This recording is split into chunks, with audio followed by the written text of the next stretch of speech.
বন্ধুরা, আমার সামনে ধ্বংসস্তূপের মতন বিশাল যে বাড়িটি দেখতে পাচ্ছেন, আপনারা অনেকেই মনে করতে পারেন আমি কোনো ইংলিশ মুভি বা তামিল মুভির শুটিং স্পটে রয়েছি। বিষয়টি এরকম কিছু না।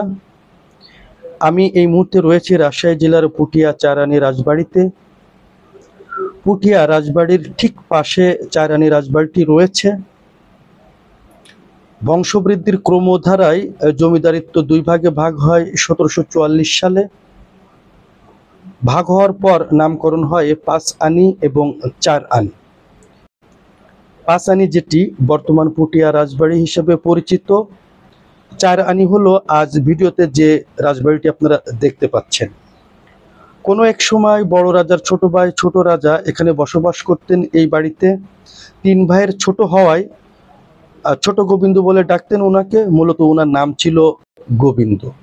আর এটি হলো ছোট গোবিন্দের বাসভবন বা চার আনি রাজার বাসভবন। ভিউয়ার্স, কথা বাড়াবো না, বর্তমান চার আনি রাজার বাসভবনটি কি অবস্থায় রয়েছে আপনাদেরকে একটু ঘুরিয়ে দেখাই। চমৎকার, অসাধারণ। পুরাতন ভাঙ্গা বাড়ি হলেও আভিজাত্য আর রাজকীয় ভাব এখনো রয়ে গিয়েছে। আমার কাছে বেশ ভালো লেগেছে। আপনাদের কাছে কেমন লেগেছে কমেন্টে জানাবেন।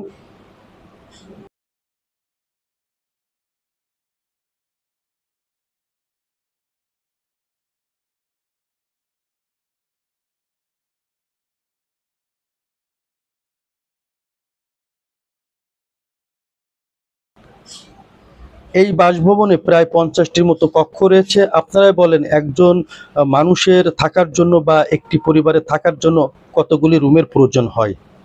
ভাগ্যের কি নির্মম পরিহাস, বর্তমানে এই বাড়িতে বসবাস করার মতো একটি মানুষও নেই। তবে এই পুরাতন বিল্ডিংগুলি শত বছরের ইতিহাসকে বহন করে। এখানকার লোকজনের সাথে কথা বলে জানতে পেরেছি প্রায় 281 বছর আগে এই বাসভবন নির্মাণ করা হয়েছিল। দূর দূরান্ত থেকে এখানে লোকজন ঘুরতে এসে থাকে। তাছাড়া এখানে বিভিন্ন নাটক সিনেমার শুটিং করা হয়ে থাকে। অনেকেই আবার এই বাড়িটিকে ভূতের বাড়ি বলে থাকেন। পুরাতন এই বাড়ি হাজার বছরের ইতিহাসকে বহন করে। এর পাশে ছোট গোবিন্দ মন্দির রয়েছে, যেখানে ছোট গোবিন্দ বা ছোট রাজা সকাল বিকাল প্রার্থনা করতেন। বর্তমান মন্দিরটি কেমন অবস্থায় রয়েছে আপনাদেরকে একটু ঘুরিয়ে দেখাই।